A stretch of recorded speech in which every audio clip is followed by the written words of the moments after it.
Hey, it's Rasool Berry, and I'm here at City Hall in Cape Town, South Africa, home of the newly minted Nelson Mandela statue, reflecting on what Mandela's legacy can teach us about the nature of a rescuer. The essence of a rescuer is someone who's willing to put themselves on the line for the sake of others.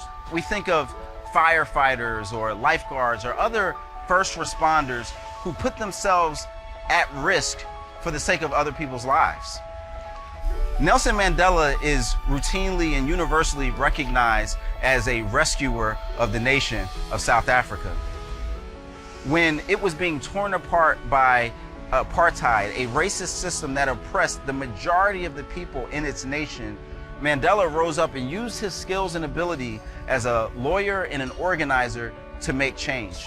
But in 1963, he found himself arrested and in the trial of his life, where the possible outcome was the death penalty.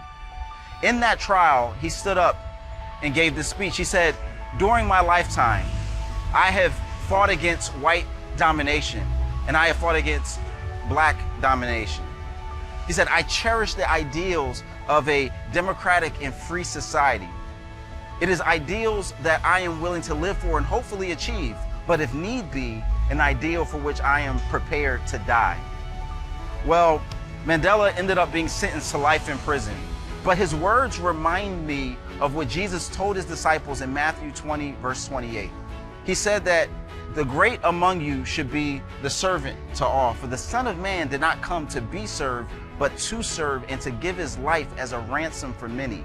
Jesus taught true greatness was meant in us being rescuers and willingly putting ourselves in harm's way for others.